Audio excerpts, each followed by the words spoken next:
Pet parenting is a journey, and it's about the journey, not necessarily the destination. And some of us, as we learn how to be better pet parents, how to better take care of our dogs and our cats, have this overwhelming need to share with the world everything we're learning, because it is so impactful when we actually take the time and the energy to implement all the things we learn with our own pets. Today's guests, Bryce and Kenzie of BK Pets, are those pet parents. They dug deep to make their pets' lives better, and in doing so, they had the overwhelming need to share with the world. And thank goodness they did, because they are making such a huge impact on pets' lives everywhere. So today we're going to talk about everything from the stint they spent living in a van to the woo-woo, to the book they have coming out, which I am so incredibly excited about. This is going to be a manual for the modern day pet parent. I am so excited for today's episode with Bryce and Kenzie, not just because they have so much incredible knowledge to share with you as a pet parent, but because they're now my friends, and I just respect everything they're doing. I love the messages that they are putting out to the world. And if you're not already following them, I hope you do after today's episode. Make sure to stick around to the end, where Bryce and Kenzie give you their top 3 tips for any pet parent today. No matter where you are in your pet parenting journey, these are the top 3 tips that you need to take away to start your path, to start your journey to becoming a better pet parent. So without any further ado, here's Bryce and Kenzie of the BK Pets.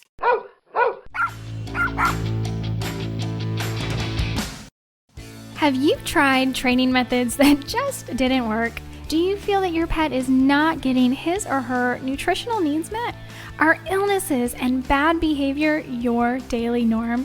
You're going to want to join me on the Pet Parenting Reset, where you'll hear interesting and informative interviews and get solutions to all your pet problems. I'm your host, Jessica L. Fisher.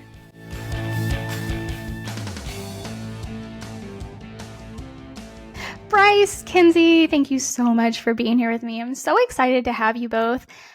And I know you have a book coming out soon that I do want to talk about, but before we talk about the book, I have some questions for you guys. First of all, thank you so much for being here.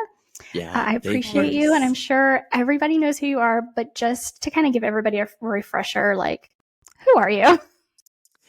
So we are Bryce and Kenzie of the BK Pets. And first of all, thank you so much for having us. It's an absolute honor. I think this might be like the second podcast we've ever been a guest on. So we're very new to being guests on podcasts. We would greatly appreciate it. But like I said, we're Bryce and Kenzie. We created the BK Pets. So Bryce, Kenzie, BK.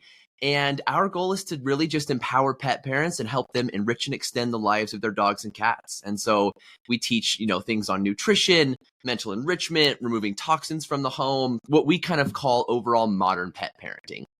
And that's what we do right now. Yeah. Yeah, it is very much modern pet parenting, isn't it? So I take it that's why you started. You're just trying to share all this wonderful information that you guys have been acquiring, learning to make your pets' lives better. What was your aha moment that got you guys started, that made you start BK Pets and actually go out there, put yourself out? First of all, putting yourself out there on social media is terrifying, so I applaud you. Thank you. Our first experience, honestly, creating content has been at the core of our relationship from day one. So we met doing a social media internship at the University of Wyoming. We were in the athletic department. So, down on the football fields and the basketball courts, we were the ones getting photos and videos and posting Instagram stories and all that stuff. So we met there. We eventually started dating. And after that, we kind of knew that we wanted to work together, and content was really, it wasn't all we knew, but that was all we knew professionally in terms of, any creative outlet. So we tried a different podcast. We tried a blog. We tried an Instagram account where other people were sending in photos and we were just posting them. You know, like dogs of Instagram? Yeah. We tried to do van dogs of Instagram. So incorporate van life into kind of the dog community. We did have a stint in van life. We yes. did, yeah. And then how this all really got started is we were making resin pet ID tags, and Bryce put out a video. We were selling like 2 a week on Etsy, and we were like, we're going to make it. And then he put out a video, and it got 7 million views, and we did $10,000 in sales, quit our jobs. This is like in a matter of 6 days. So like on a Tuesday, we put out this video. By the following Monday, 10,000 in sales, 7 million views, quit our jobs to do these resin pet tags. Yeah, and like win or learn, never lose, never fail.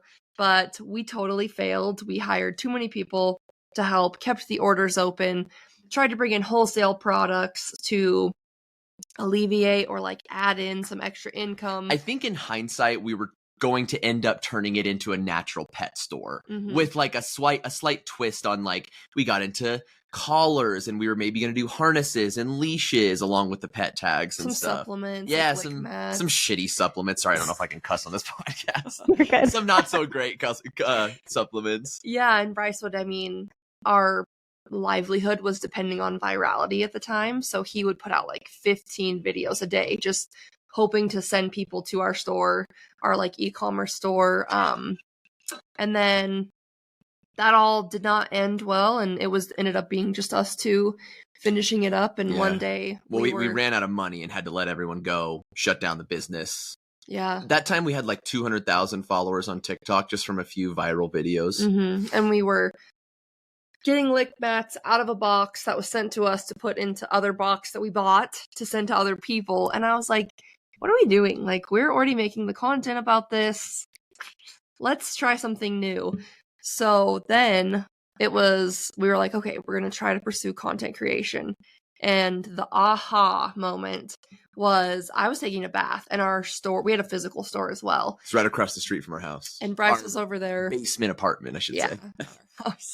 But Bryce was over there and he runs in, opens the door and is like, I know exactly where our content needs to go. We need to change everything. I just listened to this podcast with Dr. Karen Becker. We were feeding Purina Pro Plan at the time, deep in it, you know? Yeah, and he just like, that was his like introduction. Although I will say when we first got Harper, he did love this raw feeder Gohan. Yeah, you ever seen Gohan the Husky on YouTube? No, I'm going to have to look that up.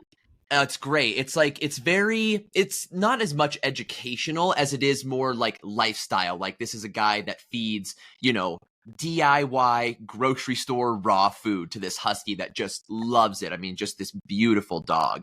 And I would watch that and I was like, I was never... This was years ago. Yeah. This was like before the business and everything. Oh, yeah. I used to work at the DMV. I was the person that would take you out on your driver test and renew your driver license and everything. Nice. Kenzie was worked at a nonprofit, Big Brothers Big Sisters. So that's what we were doing at the time. But yeah, we would watch this guy and I was like, oh my gosh, this is incredible. And then, I was, of course, against it. I was like, no, that's so dangerous. We could never. But I was too at the time. It was just like an intriguing thing. It was like, we'd never really thought about feeding dogs something different than kibble. And funny enough, like 3 or 4 years ago, before we got into any of this, we have footage of an Instagram story we did for National Dog Day. And we're adding like eggs and apples and stuff to our dog's food before we even knew what kibble toppers were. You know what I mean? Yeah. So, we took Harper to the vet one time. And Bryce was like, oh, by the way, I saw this raw feeding. And they were like, no, don't. The classic. She was like, do not do that. But then forward, I was in the bath and he listened to this podcast with Dr. Karen Becker and he was like, we literally have to change everything. And we lived like 3 hours from a raw dog food company. So we got in the car, drove, we picked up our order, and it was way too much too fast. Like we went full DIY to begin with. Yeah. Which was ridiculous, especially for living in Wyoming. I don't know if anyone listening to this lives there, but you have access to nothing. Like Walmart and Safeway are your options for getting stuff. They don't have organ meat. They don't have meaty bones. They don't have any of that. Yeah. So it was really hard and like really overwhelming. And our 2 Aussies did not they still don't like anything raw. They'll do frozen, they'll do freeze dried, like they they'll won't do eat gently cooked. They won't eat raw liver, but if you freeze it, they'll eat it. So it's like a total texture thing, I think. Yeah, but so it was like really, really discouraging to like spend all this time and money creating these meals, and then they like won't even touch them. So that was tough, but Yeah. we're But like, if we just share about it, and yeah, it's very much just wanting to share this journey because, like, I mean, I'm sure you know if with your own aha moment, it's like you learn that and you're like, oh my gosh, of course. Like, of course this makes sense. And so it's you can't go back. It's like once you learn that, you cannot unlearn that. So it was discouraging, but at the same time, we're like, we got to make this work. Like, we know this new information, we got to make this work. And so, like I said earlier, we had about 200,000 followers on TikTok, and I said, I think we start sharing about feeding with dogs and just share what we learn along the way. And our audience turned out to be really receptive to that. You know, I think that we kind of went from offering a lot of cosmetic stuff to being an account that offers a lot of value and a lot of education. And so that's really how we got into this. Wow. Yeah, I think it's never like this one thing, right? There's like this culmination of just different experiences and things that we are that we learn and see, and then like finding somebody like a Karen Becker who is incredible, obviously. And just one day it's like this switch flips and you're like, oh my gosh, I can never go back.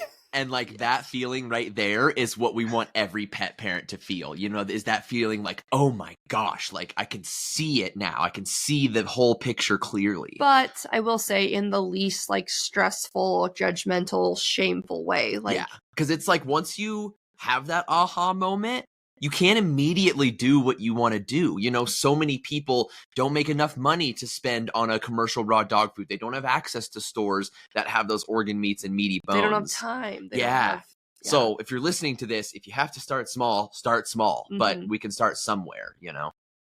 Oh, absolutely. Absolutely. It's a journey, and it's about the journey. It's not really about the destination. I mean, we're all gonna be gone one day anyway. It's not about where we end up. It's about the journey. Yes. And so like learn. I think that's the biggest thing for me is like learn something every day. And if we can implement it, that's wonderful. So you've said a few things that I'm like, okay, I want to stop. Tell me more about this van life. Oh man. So it was March 2020, right? Because it was the year we got married. But like for the whole previous year before that, we had a couple that we would watch on YouTube that lived like full-time van life. And we were just obsessed. Like every week we were so excited for their new like vlog to come out, just super, super into them, and would daydream like, oh, it'd be so cool to have a van. But this was when we were very, very, very much in like a conventional world. So the thought of only having enough things to fit in a van, like, was just unthinkable to me. The thought of only having a van, not having another car was unthinkable to me. Like being able to generate our own income was insane to me. So, but like the thing that, I mean, because at that time we were working conventional jobs. I think you and I were making like maybe under 30, but for sure under $40,000 a year combined. So we were making just very little money, you know, kind of right out of college and stuff. And the real appeal to us was like the ability to travel on a budget. It was the ability to travel and all you have to pay for is food and gas. You know, you don't have to pay for a hotel or anything like that. I mean, like the car payment. Yeah, totally. But not like your classic travel costs. And so we kind of, it just, this idea in our head of potentially pursuing van life just kept growing and growing a little bit. And then eventually we started looking at vans. You know, we got that stimmy. So we bought a 2010 Mercedes Sprinter van for $13,000. Sight unseen, didn't look at it, bought it from Illinois, had it shipped out to us, and we got it and immediately got to work. So we should eventually put all the content we culminated throughout this process together, but we stripped everything out. I have, you know, videos of Kenzie on the ground, like scrubbing this just gunk that's on the floor to try and clean everything.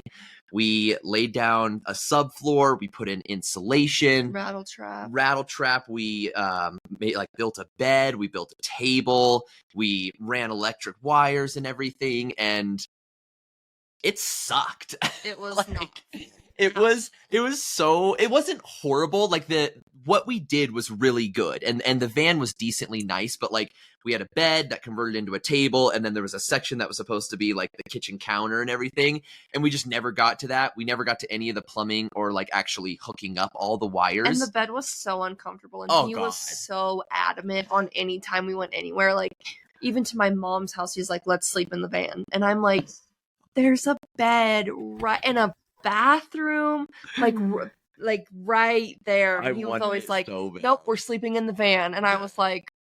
One of the really good memories we do have from it is when we lived in Wyoming, we lived right by the mountains, and we went and found like this spot where it's like you drive down this dirt road and there's trees all around you. It's a total forest, and at the very end is one campsite, and it's like we built this big fire and we had the van open and we had the dogs.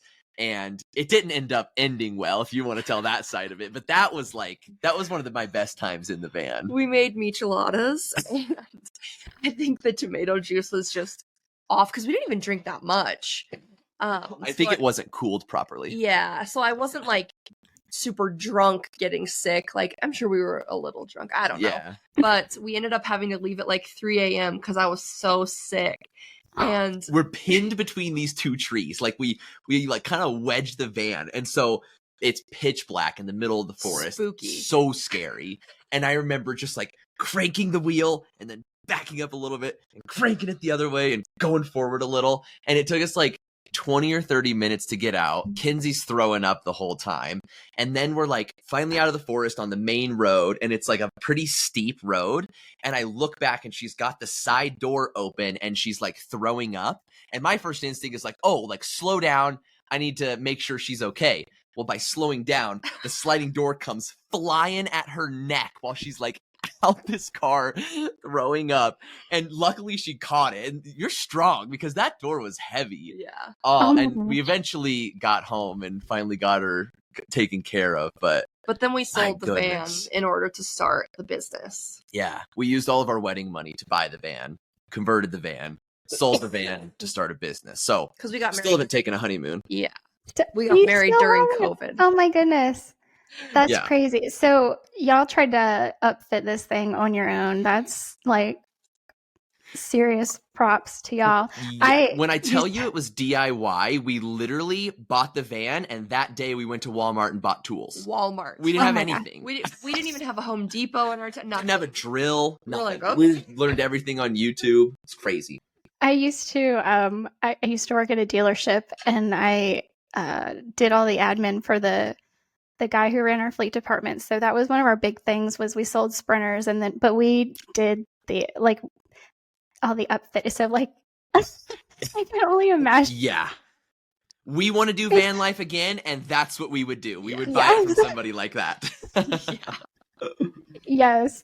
But oh my gosh, that reminded me so much of like the gosh, I don't even know how old I was. I was obviously old enough to drive. I was maybe 18 when the Blair Witch Project came out, and I went, and my mom and stepdad, they had just moved out to Suffolk, Virginia, and it was all wooded all around them, and like nothing was really built out yet. It was just all wooded. So I went and I picked up my brother, and I took him, and we went and saw the Blair Witch Project, and it was like midnight, and I'm driving him back to my mom's house because he was only like 16 at the time.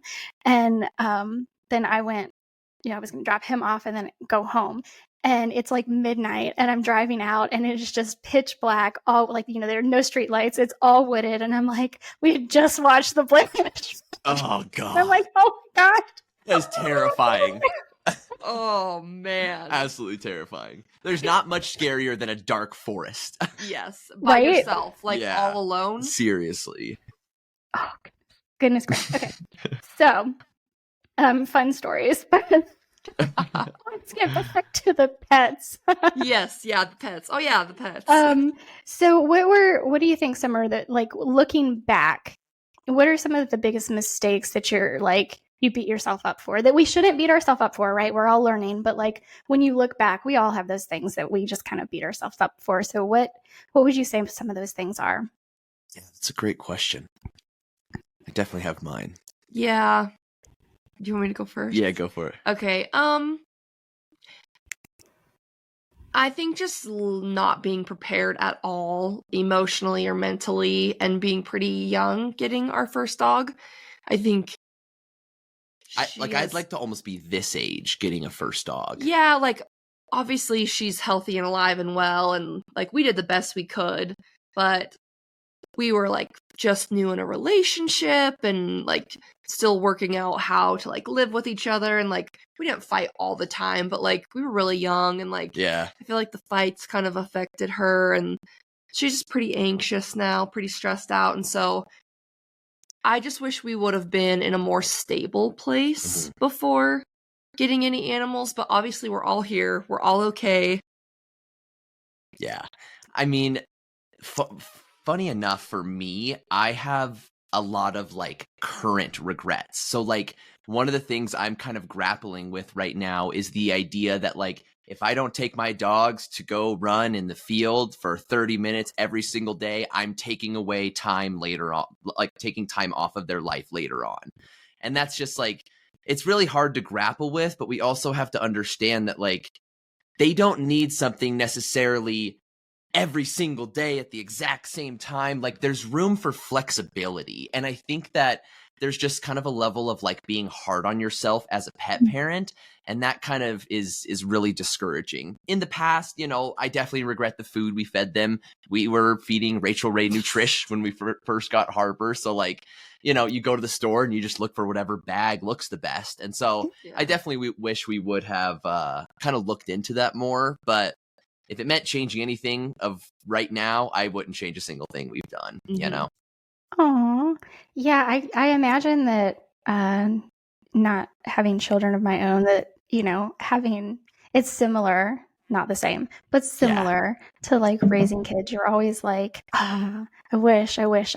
But at the same time, like I try to think when I think about like all the horrible things that I wish I had never done with my pets, it's like, but they lived a really good life, or they are, if they're still here, they are living a really good life, and they're not living in a shelter. And like, you know what I mean? Like there's so much that we are giving them.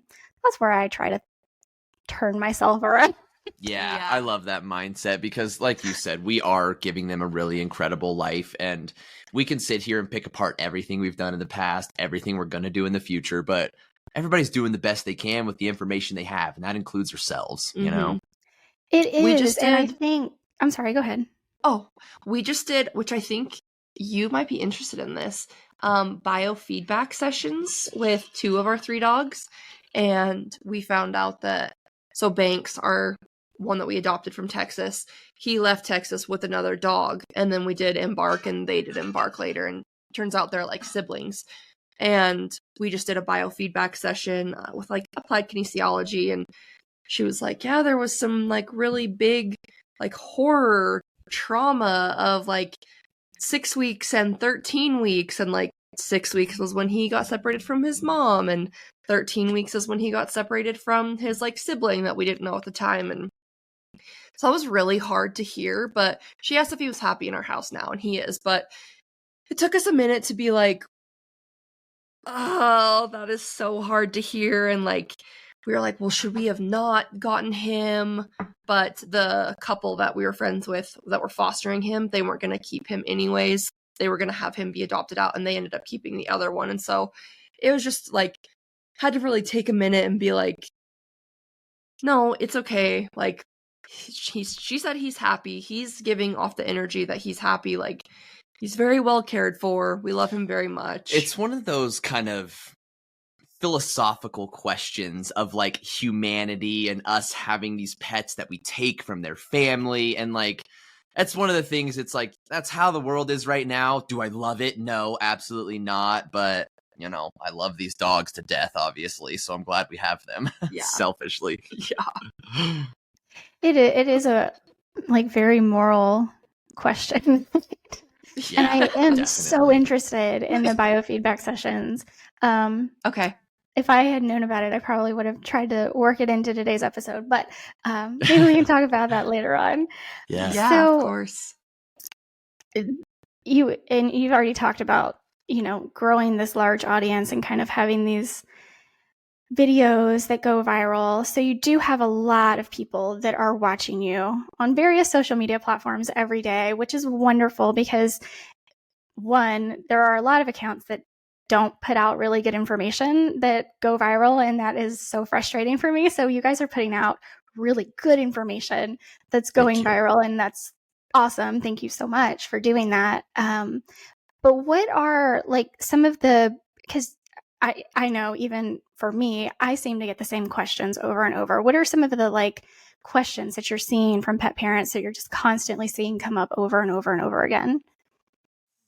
It's a really good question. So it's not necessarily one specific question, but a very big theme that I notice is like, help, my dog is having severe whatever. And like, I think that they're coming to us as not a last resort, because I think like integrative and holistic medicine a lot of the times is people's last resort, but it's they don't have the answers. Yeah, it's that theme. Like they're hoping that like we'll give them the answer of why their dog has reoccurring ear infection, or why their dog has these terrible hot spots, or why they're having incontinence. Like obviously things way above our pay grade, like way above what we know how to do. We're not vets, and so it's that like last ditch effort almost theme that I notice a lot. Yeah, it's like they don't have they're struggling and they don't have the answers that they're looking for.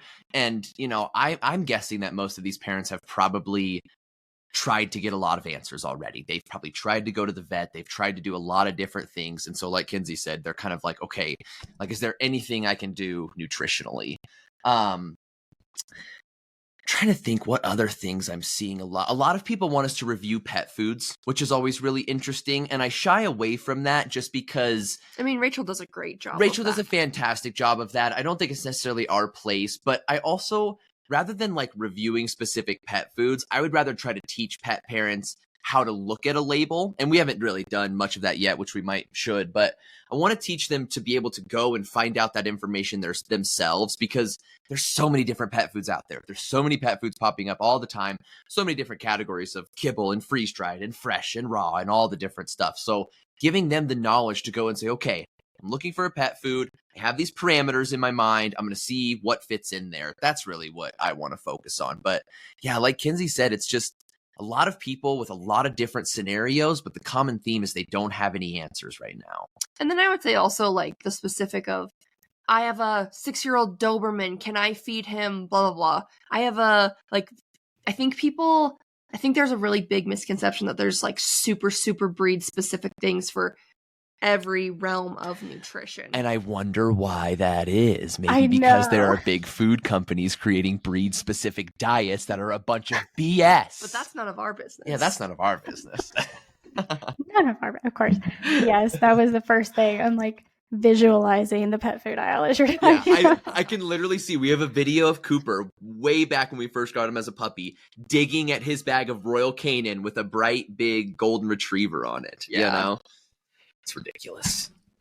So that's interesting to me that, and I think I see a lot of the same things that you're talking about, Kenzie, with like this, I don't know where else to turn to. I have asked my vet, I have taken my dog to the vet over and over and over again, and I'm not finding any resolution, right? So I know you're hopefully soon to be certified as a holistic pet health coach. And so I know like right now you're like, oh, this is way above my pay grade, but I'm literally, as you're talking about all these things people are coming to you for, I'm like, no, you can absolutely help them with this. Yeah.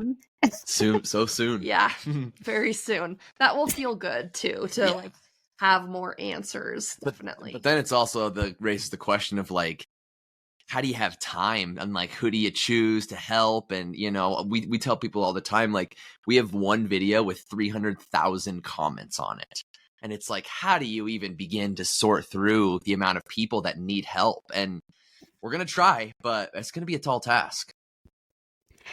Yeah, I think, but that's why It's so important for people like you to be putting out this kind of content to kind of direct people and show people that there are other options. There are other avenues of gaining knowledge and of empowering themselves to learn and grow and like figure things, because so many things that dogs and cats are going to the vet for could easily, like if we were just more proactive at home, we would not be going to the vet nearly as much as we are. Absolutely. So And you'll hear so many of the, incredible vets that we talk to at AHVMA. They say veterinarians thrive in an emergency setting. Like that is where they are the absolute best. And a lot of the other stuff we can help pet parents with. yes, absolutely. So kind of switching it up, and we are going to talk about your book. But before we do, you guys recently, kind of recently started the BK Pet Cast, which is so fun. And I was so thrilled to have you guys ask me to come on. And because you've had some really, really incredible guests already on your podcast, what are some of like your favorite moments? Were there any like, oh my gosh, that was incredible, I didn't know that, I'm just learning this for the first time, or like awestruck, or like, I know I so fangirl out sometimes. Yeah, I tell people all the time, I'm like, the podcast feels like a selfish thing because we just get to talk to the people we want to talk to, you know? I mean, there have been some absolutely incredible moments. One of the first ones I can remember is talking with Angela Ardolino for the first time. And obviously you know her well. We were and like, just, what? Yeah, the whole time we were like, what do you mean? Like, that's unbelievable. And so to truly learn about the benefits of cannabis and mushrooms for our pets was so unreal. And that's become a staple of what we recommend to pet parents now. Had Dr. Judy Morgan on multiple times to talk about flea and tick medication and heartworm medication. One of the ones we did with her was probably one of my favorites. We had a friend who went to the vet with her cat. And obviously it's a friend of ours. She sees our content. She follows a lot of the tips we provide, and she feeds a raw diet. And it was the same vet that told me, wow, it was the same exact vet, or vet office at least, that told me raw diets were bad 3 or 4 years ago.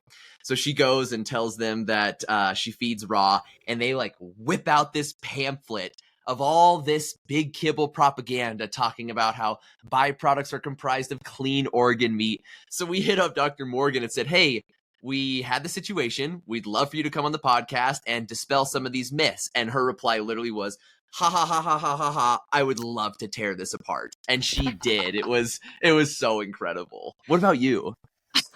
I think for me, it's not necessarily like certain people or anything. It's just like the uninterrupted like 30 minutes to an hour of just like this person's time and energy and focus, and like I don't know, it just feels really special to be like connecting with people in a really intentional way. I think that's what it is for me. And to really just be able to find these experts and go super deep into a specific topic, because you've talked to them, they have so much knowledge. There's such a huge knowledge base. And I think that I think we're even going to start transitioning our podcast to be a little bit different, in the sense of right now it's very much for the pet parents, helping them enrich and extend their lives. And that's for sure going to stay. But I think we're going to do a lot more about the pet industry as a whole.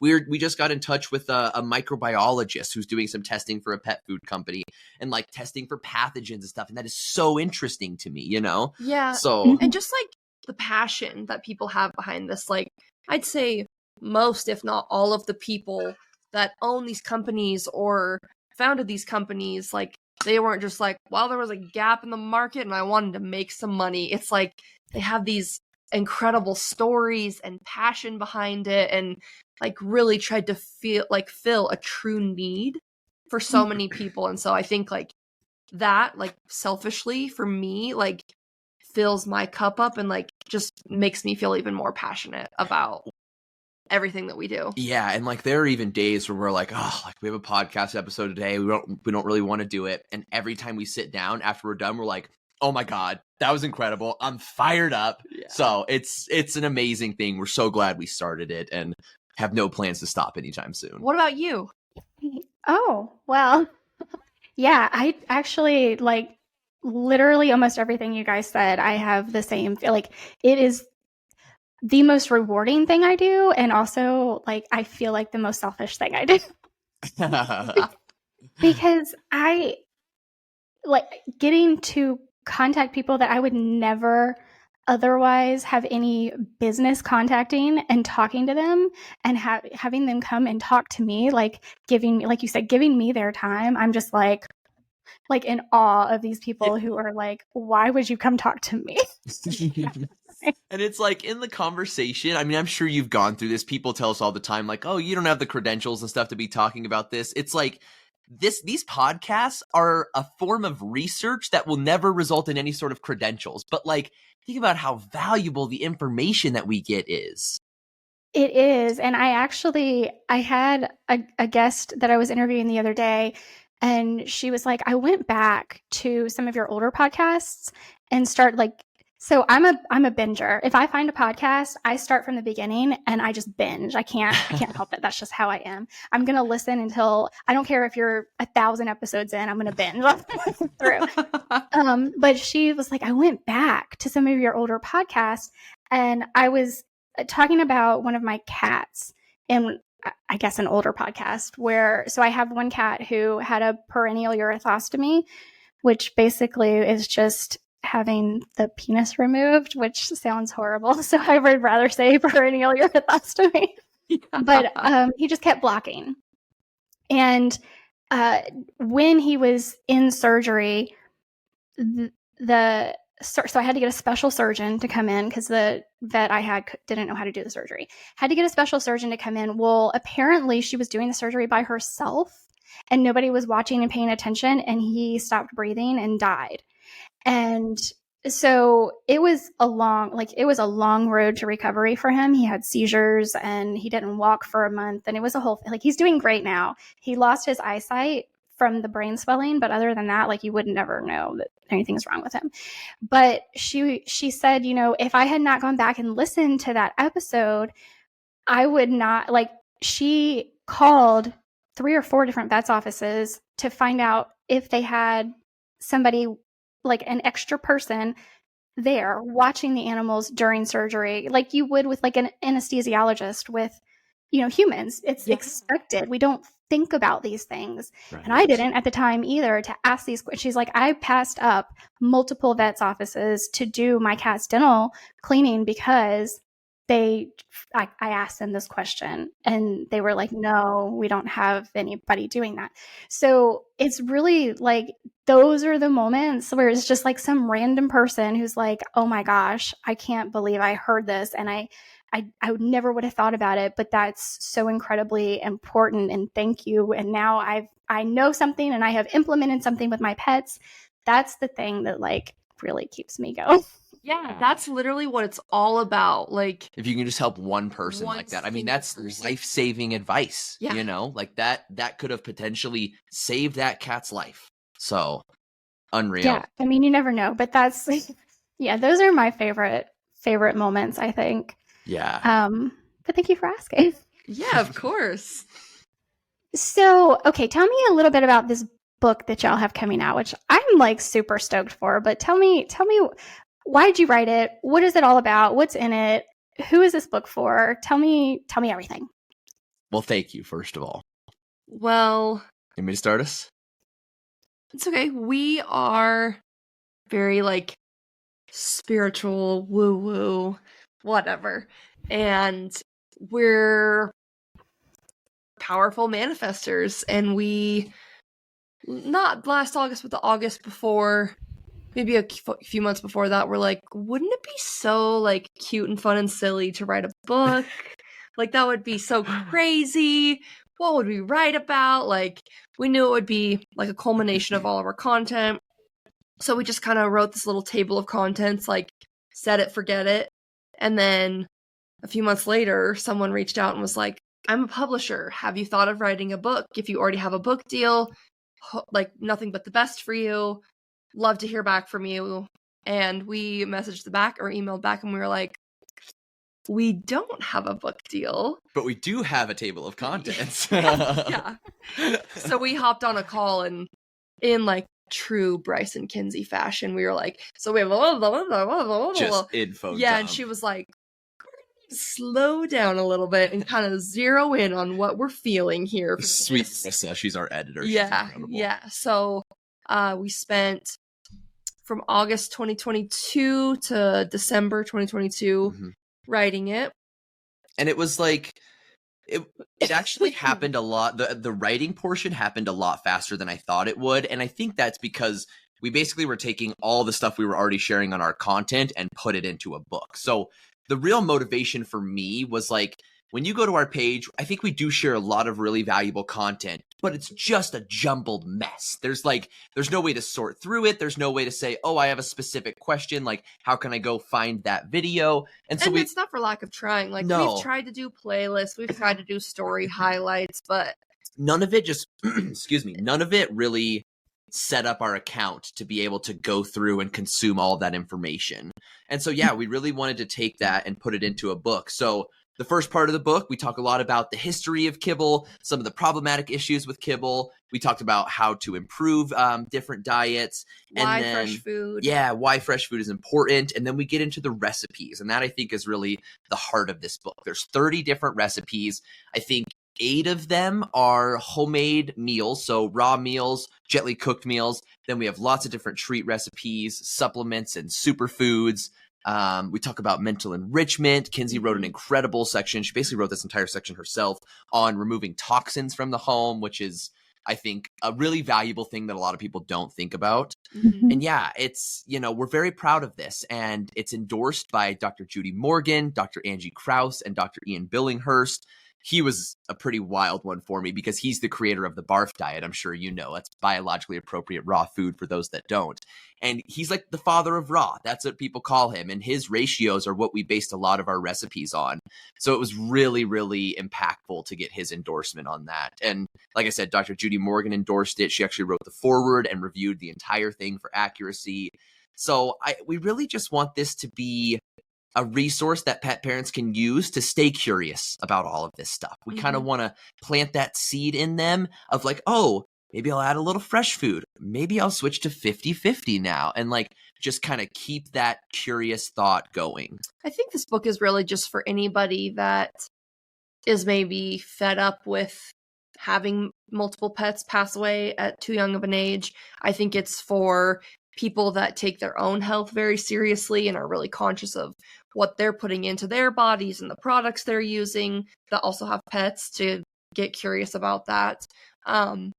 Yeah. And like, one of the things I really love about this book is I think it can benefit pet parents at whatever stage in this journey they're in. If you are a brand new beginner, you only feed kibble and you've never heard about any of this stuff, we have parts that are really slow, really easy and accessible ways to get into this. If you're an experienced raw feeder, we got some extra meals and some extra supplements and superfoods for you to try out and start implementing into your pet's diet. And that's really a culmination of everything we try to do with our content too. We don't want to push this one certain agenda on people because you know better than most. Every dog is an individual. And so we want to offer some guidance that lets pet parents kind of start implementing stuff, but really just focus on meeting them where they're at.